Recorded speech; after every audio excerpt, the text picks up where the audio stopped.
everyone. Welcome to my show, Curryupstartup Leadership Podcast, a podcast to spotlight world class Asian entrepreneurs, leaders, C suite executives, and innovators who provide candid insights from their personal journey to inspire you. And this is your host, Priyanka Kumla, joining you on our 91st episode of Curryupstartup Leadership Podcast. Thanks to each one of you for your wonderful support to help us ace the 100th episode very soon. And as a quick reminder, follow me, Priyanka Komla, and a Career Startup Leadership Podcast page on LinkedIn to receive your LinkedIn Live notifications. And if you're watching this on YouTube, give us a like and subscribe so we know how this podcast has helped you become a better version of yourself. With that being said, I have my special guest who's joining us from Maryland on the east coast of United States amidst a winter storm that's happening right now. Well, we have Madhulika Guhathakurta. Hi, Madhulika. Welcome to the show. Hi, Priyanka. Thank you for this invitation. Thank you, Madhulika. And Madhulika is an award-winning Indian-American scientist who works at NASA. Such a pleasure to have you on the show, Madhulika. In fact, I'm looking forward to the conversation. Thank you. So Madhulika has been busy part of the COSPAR 2021 initiative, which is to bring space scientist communities all over the world to talk about space science. So I'm so glad she's taken time out of a busy schedule.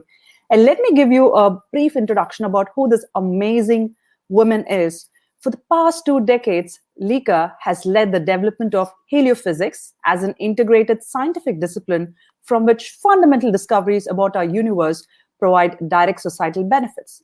She's currently a senior advisor for new initiatives at Goddard Space Flight Center and a program scientist at NASA headquarters. She's the brain behind innovative solutions that you're seeing, including virtual telescopes, data fusion, edge computing, you name it. And these are technologies that are enduring imprint on the way science and exploration is carried out by future generations.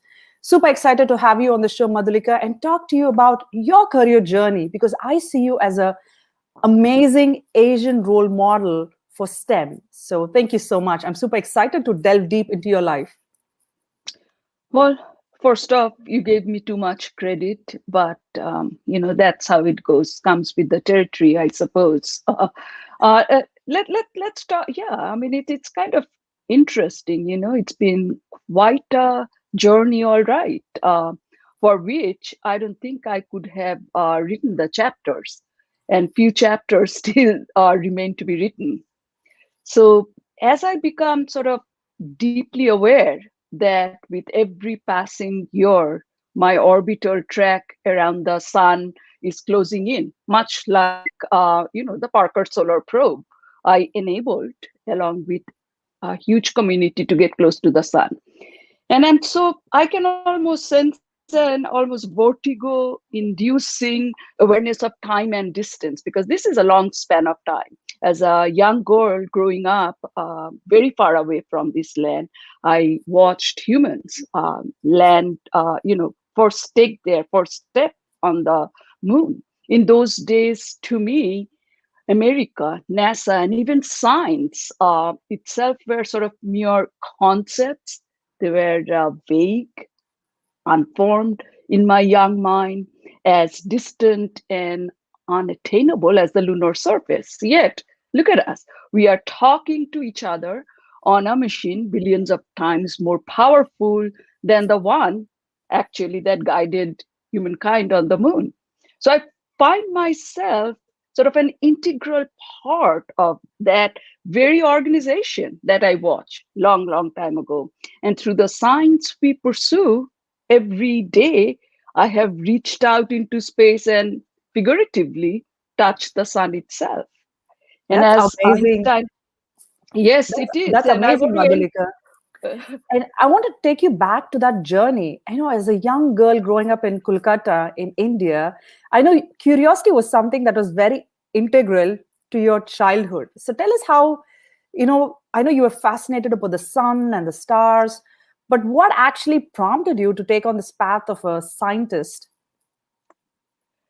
I think probably as young human beings, we are all curious, and that has to be shaped and nurtured. In my case, I think I was very close to my grandmother, And she passed away when I was about 6 years old. And a relative of mine told me that she had become a star in the sky. So that kind of hooked me onto the night sky. And then I started asking these profound questions that we ask from NASA and everywhere else. What happens to us when we die? Where do we go? Where do we come from? These are quintessential questions. And my father was quite amazing, as opposed to kind of really stopping me from asking these questions. He led me into another path. I mean, he kind of tried to teach me logic, and he gave me science project as an answer. He said, draw me a circle. And I drew a circle, and then he would ask, well, tell me, where is the beginning and the end of the circle? And it's like he's, in a way, telling, some questions have circular logic. There's no beginning or end, but how can you explain that to a young child? But that kind of conversation stuck with me. And then, of course, it's the dinosaurs, it's going to the planetariums, it's looking at the stars. That's what shaped me and probably shapes most of us. That has such profound impact, which is what I wanted to delve deeper, because every person has some kind of a spark that happens in our childhood that shapes our future and our career. When you were taking that journey from Kolkata to the US, I know you came in for your PhD. How did that feel? When you were taking that first step of uncertainty, did you have fear, or how the future is going to shape? I have always been very open-minded. I think as I learn more about myself as I get older, is that I have not been one who kind of always sought comfort and being afraid of the unknown. Unknown actually excited me. It still excites me.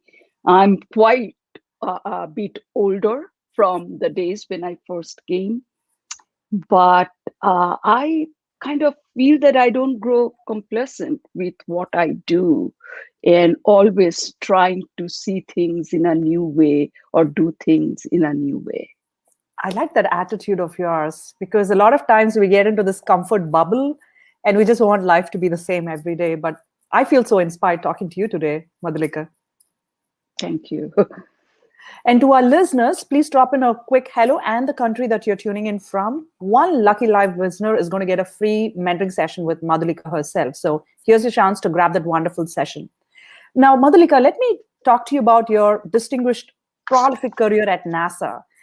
You've been there for leading several projects, be it Living with a Star and several other amazing initiatives that have made a difference to the way we understand universe. So tell us, how does it feel about your career journey at NASA?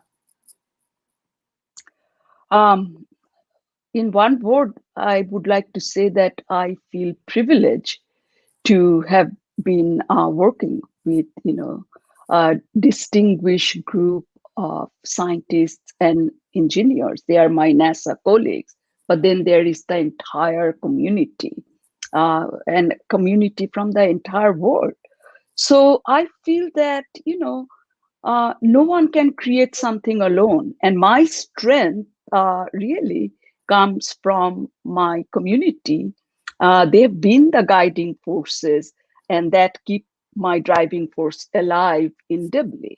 And in that process, I've been at NASA now, I call it one magnetic solar cycle, 22 years at NASA headquarters, which is as a bureaucrat. Before that, I was a scientist.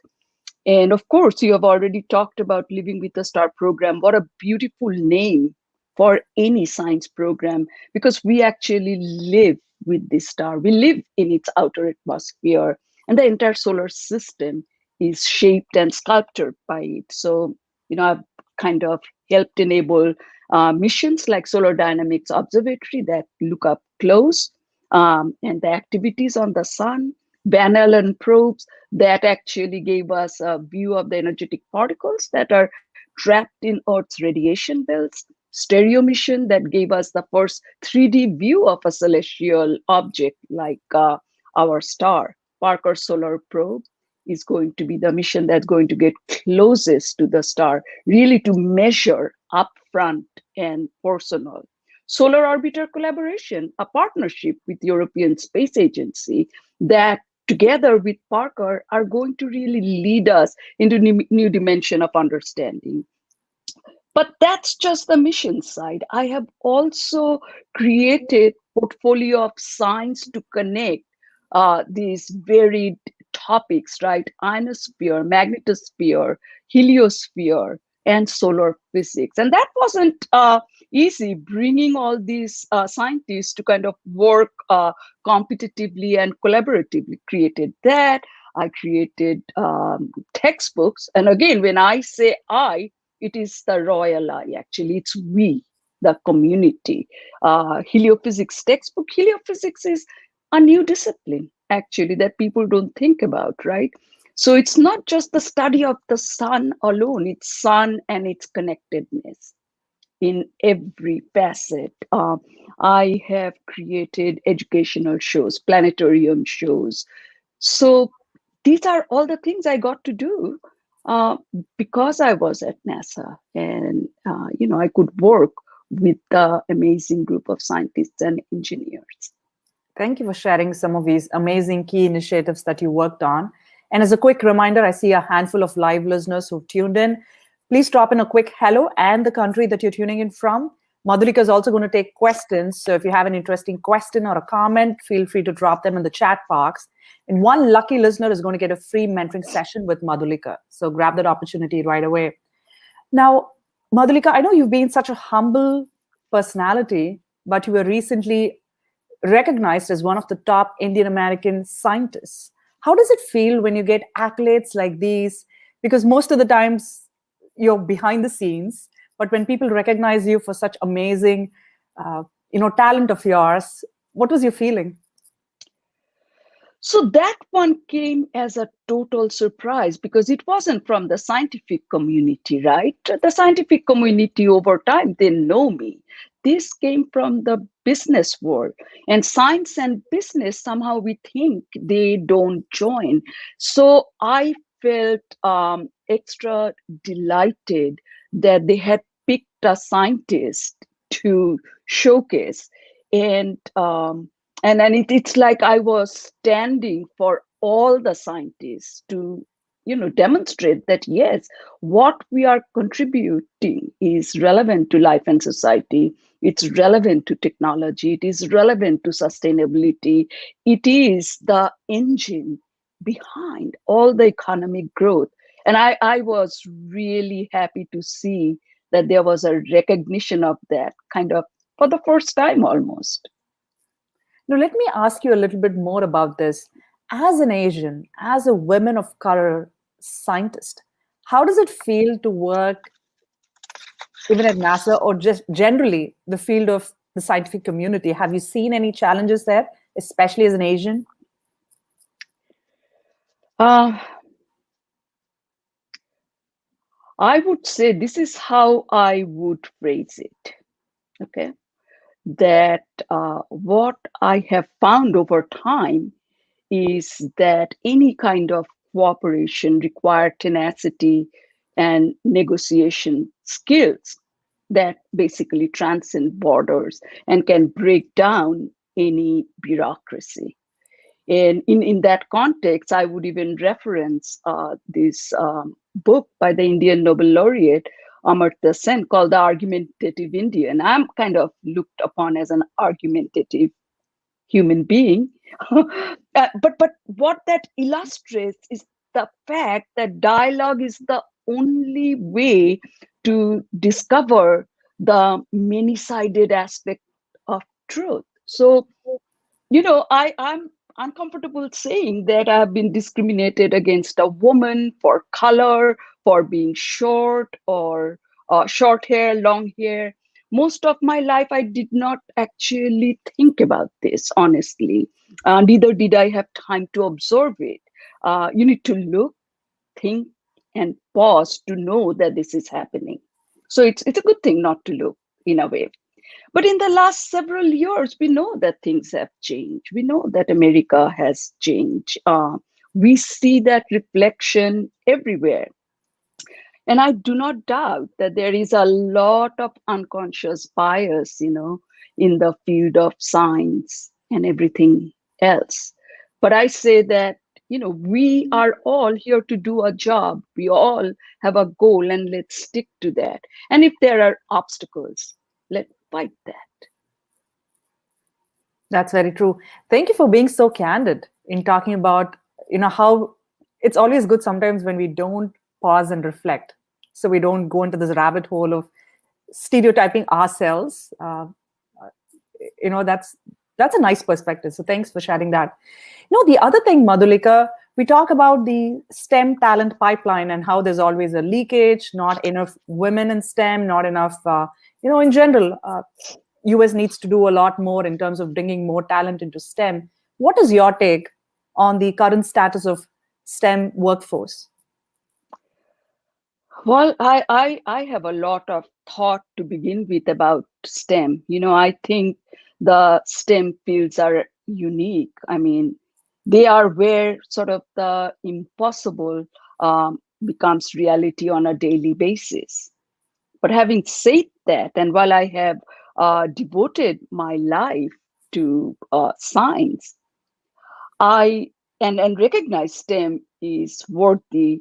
I also realize that pursuit of STEM should not happen at the expense of other disciplines. As in all things, a fulfilled life is one that is of balance, and we should not take away the soft skills that are equally important. So my fear is we, in our desire to push STEM, is actually minimizing the other rich experiences through humanities, through philosophy, through language, through music, through art. And so the greater your exposure to all domains of human intellectual pursuit, I would say, the more robust both your life and your science will be. Language to communicate, it's absolutely essential when you are a scientist. So that's what I want to say. Keep pushing STEM, but push everything. It is the whole spectrum. I like your take, where STEM has been rebranded as STEAM as well, so it includes arts and Yes. humanities. So creating that interdisciplinary field is always crucial for the success of for the scientific community and for our personal lives as well. What are you doing personally as a role model in STEM to to encourage a lot of parents to teach STEM to their kids or STEAM to their kids? What is your take on that? Uh, there are a few I share. I mean, these are things I think that have guided me. I try to limit the word impossible from my vocabulary, no matter how big a challenge, right? They can be resolved with strong intentions, dedications, resolutions. These are not cliches, they are real. So do not give up your dream. Do not have someone else tell you, no, you can't do that. You can. And only you know what you can and cannot do. I would say for parents, kind of make pursuit of science and math fun with puzzles, with games, hands-on activities, visits to the museums, planetarium shows, zoos. I mean, be curious about everything in the world around you. Since I got back home, I have been amazed how I had not seen all the things, all the animals in my backyard. We just have to open our eyes. That's very true. Sometimes we just get caught with our own blinders about what we want to see without even paying attention to what actually exists around us. Like simple things like looking at Mother Nature, which I've been doing more often now with the pandemic situation, especially. Speaking of which, it reminds me of something from my childhood, Madhulika. When I used to grow up in India, I used to look at the night sky and stare at the stars, counting them. And I'm like super curious. Do we have a count of the number of stars that exist in our galaxy? Yes, we do, and I use kind of a random word called gazillion. It's a huge number, and the number is not in my head. But you do a quick search on Wikipedia, you can come across that number.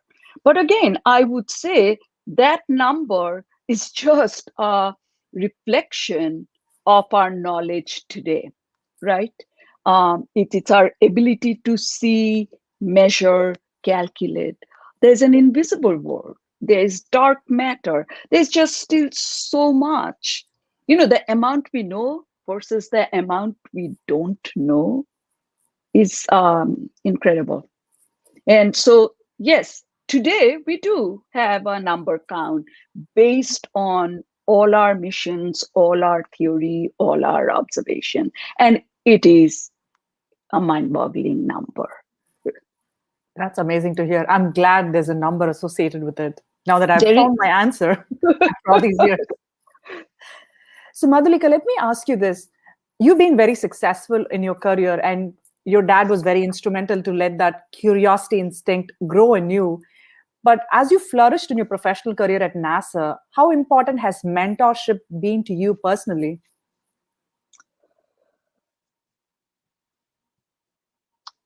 I think there have been few key individuals whose sort of belief and faith in you allow you to flourish. And I think that's kind of the role mentors play, right? Where you can go and kind of share your wildest ideas and dreams without being rebuked and say, that sounds interesting. Go pursue that. And I have had that happen several times. So there have been key individuals in my life who have played an oversized role in the journey that I have taken in entrusting their trust in me to lead a big program where I was not a bureaucrat by any stretch of imagination. I was simply plucked from a science community and placed in a bureaucracy. So it's, yes, so absolutely, few individuals have played very critical role. I'm so glad you shared that. And I hope they've been happy and excited about your continued success all these years. Yes, it is. It is all together. And in fact, when I came to NASA headquarters, I was relatively young in those years. We are talking 22 years ago. Most of my colleagues were a good 15, 20 years older than me. Yet they nurtured me, they shaped me, they valued my input. I was a peer, also a colleague. I'm glad we had such a work environment. How do you see your future, Madhulika, going forward? Any exciting projects that you're continuing to work on that you can share with us? As I said, you just can't say complacent, right? I mean, heliophysics is growing. It's incredible. It's kind of getting to the size of the heliosphere we live in. We are connecting the dots. And so, of course, someone like Lika needs something more to grow. But this is just keeping your eyes and ears open. It's not like it came to me. I went to NASA Ames Research Center from headquarters to do a short stint, like a sabbatical. And that's where I came upon the power of artificial intelligence. And that became my brave new world. And it's not the dystopian world of negative utopia that Aldous Huxley's novel portrays from back in the 1930s, but it is my belief that the power of artificial intelligence, coupled with the vast amount of data from our science missions for decades that we have collected, will lead us into that real utopian world we see. And we have already experimented with this over the last 3 years in a small incubator program called Frontier Development Lab, partnering with the SETI Institute, with Trillium Corporation, with Google, with NVIDIA. We're forming this partnership, with the private sector, and these are not big partnership like creating spacecraft or rocket propulsion engines, but it's smaller in nature. It's applying the tools of AI to kind of lead to discovery, to lead forecasting, to lead sustainability with science data that we have gathered. And that's a journey that has just started. It's about 3-4 years old, and I am really pursuing that with all my energy, because I see that is the frontier that's going to connect all sciences. And finally, there's one other thing that I cannot, of course, give up. My whole journey on heliophysics, connecting the sun to the corona, to ionosphere, to magnetosphere, kind of created this whole heliophysics enterprise. And my goal is to take the human species from being earth dweller into spacefarers. And the only way we can do that is when we can actually understand the environment that today we call space weather, interplanetary space weather, that future explorers will travel through. And that is going to happen on the back of the heliophysics science. That's very inspiring to hear. So you think space tourism is going to be a reality very soon in the near future? It looks like, if you read everything that is going on, I'm not going to say that NASA is going to do space tourism, but the private sector has been doing amazing stuff. It's been a joy to see that growth. And as you talk about private business partnerships, when you see companies like SpaceX, how does a traditional, scientific organization that's focused on space science like NASA look at all these different private entities venturing into space? Is that a positive sign? I think so. I mean, I would say that about 10 years ago, NASA started supporting these private ventures. I mean, there is still government support in all of these activities, and that sort of helped push it into the current environment that we are in. So I think NASA is a close partner in most of these endeavors. That's pretty amazing to hear.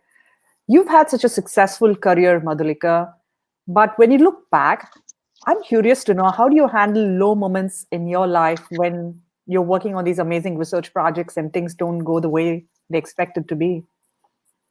Which happens to everyone, right? I think that reason for pretty much every misunderstanding is that we see the people as we are, but not as they are. Just have to be more empathetic to see that, to understand that. And there comes a time in one's working life or personal life when one gets very comfortable, and this familiarity is almost like a hidden trap, right? This complacency is a hidden trap. So it is important to keep trying new things, not get stalled by anything, not to remain stagnant, right? And that is the key to opportunity and discovery. And in the way of my favorite poet's term, Tagore, my prayer is, let me not pray to be sheltered from dangers, but to be fearless, in facing them. So embrace them, conquer them, move forward. These are some of the tools I use on low moments. I like those attitudes, those affirmations where you got to be fearless and face it head on by looking at it right in the eyes. I think that's what keeps keeps the mankind going. And I'm so glad you've reiterated, because a lot of us, especially this pandemic, has put a lot of people into the ruts. So it's good to understand how amazing leaders like you think about life and ups and downs in life. Thank you. All right, on that note, we have a fun rapid fire round for you, Madhulika. Are you ready for it? Uh, I'll be about as rapid as I can be. Yes, I'm ready. Alrighty. So you tell me the first thing that comes to your mind when I say the following, and in one word, who's your role model? Vivekananda, Swami Vivekananda, who I read and recited as a young girl. What does happiness mean to you, Madhulika? Well, happiness, I am very much kind of a Hindu uh, philosopher. No, and I'd say in Buddha's term, happiness is sort of the ultimate freedom, right, from dukkha, Suffering. sad suffering. Exactly. But what is happiness to Lika? A spectacular October blue sky, shimmering aspen leaves, jagged mountains with magenta sunset color, and a glass of red wine. Hey, that sounds like a perfect Sunday. Except it's white Except for the, outside today. except for the winter storm that's happening That's in the right. DC, Maryland area here on the East Coast of the United States. How do you define success, Lika? Well, take risks in life. If you win, you can lead. If you lose, you can guide. That's what someone said. These are just amazing sort of crystallized sentences. Learn everything that is good from others, but bring it in, and in your own way absorb it without becoming them, so that you remain yourself. And that's kind of, when I think about myself, I came from such a different culture, and I came into America. I married an American. I absorbed that culture, but I haven't lost my own. It's kind of, that's what I try to do. How successful I am, I don't know. You are successful in your own way. You defined your own success. So, Madhulika, I know you have this professional side of you, but tell us one fun thing about you that's exclusive to our podcast listeners. That this one came very quickly to me. Something about me that, maybe my friends from 20 years ago might remember, but most people today don't know. So I don't know if you know the name Kokopili. Kokopili is a Hopi Indian legend, beautifully shaped. This is, kind of a symbol that symbolizes mischievous trickster. I am one of those. I like the way you put it, very subtly. All right, our last question to you. What is your native language, and one word to describe yourself in your native language? Well, sweetest of all languages, Bengali is my mother tongue. One way to describe myself would be irrepressible. It's like we all have a life force that is always trying to express itself. And in Bengali, that would be Adamya. Adamya. It's also Sanskrit. I didn't do the Bengali pronunciation. That's awesome. I'm so glad you've been this irreplaceable force as a scientist, as a woman of color scientist who's raising the bars high, as well as inspiring a lot of us to continue to pursue STEM. So thank you so much, Madhulika, for your wonderful insights into your professional life as well as your personal life as well. Do you have anything that you would like to share with our listeners before we wrap up the episode? I think you did a really amazing job of pulling all these, different pieces of my life and threading it together. I think in this short period of time, one would get a pretty good picture of who I am, what drives me, what I believe in. So, no, thank you very much for doing this. Thank you, Madhulika. It was an honor for me. So thank you for spending your valuable time with us to talk about your life. And to our listeners, we'll keep the mentoring session open. So if you're watching this on replay at any point in time, drop in a quick question or a comment, and we'll get your mentoring session figured out with Madhulika by picking one lucky listener. And a wonderful takeaway for me on this 91st episode with Madhulika, award-winning Indian American NASA scientist, is be curious and be fearless and then be irreplaceable. I think that's the affirmation that I really would love to see for myself and to all our listeners who are listening to this episode. I hope you enjoyed this episode as much as I did. Thank you so much again, Madhulika. Really appreciate you being on a show. Pleasure. Thank you very much. I think you are doing something that is touching a lot of people, whether they are online today or not, but these are there. And that itself, it's not often you find an Indian woman actually leading such an effort. We all don't have to be scientists or engineers. There are just so many ways we can contribute to shaping the future. So I think this is quite remarkable. Thank you so much, Madhulika. It means a lot coming from you as a distinguished role model for a lot of us Asian women. And I love being a storyteller, bringing to spotlight such amazing stories and delve a little bit onto the other side of our professional careers to see what drives us. So thank you for being very candid. And to our listeners, we have amazing episodes coming up this week. Yes, tune in Monday, 5 p.m. Eastern, Tuesday, noon Eastern. We have Carolyn Keel, who is an amazing storyteller, who's going to talk about how can storytelling help you elevate your careers. We also have Meeta Malik, who's the head of diversity, equity, and impact at Carta, who's going to join us on Tuesday. So tune in. And for tuning in, you got to follow me, Priyanka Komla, and our Curryupstartup Leadership Podcast page on LinkedIn so you can receive all your LinkedIn live notifications. If you're watching this on YouTube, give us a thumbs up as well as a subscribe so you can get all our notifications.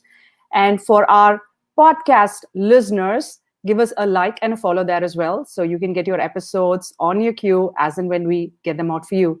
Thank you so much. This is your host, Priyanka Komla, signing off from your 91st episode of Curryupstartup Leadership Podcast, a podcast to spotlight world-class Asian entrepreneurs, C-suite executives, innovators, and amazing people like Madhulika who will inspire us with their candid journey. Until our episode tomorrow, this is Priyanka saying goodbye, but I'm also going to acknowledge one of our live listeners, Francisca Rudolph, who says thank you for this session. Thank you, Francisca, for joining us, and hopefully you enjoyed this session as much as I did. And thank you so much, Madhulika, as well. Pleasure.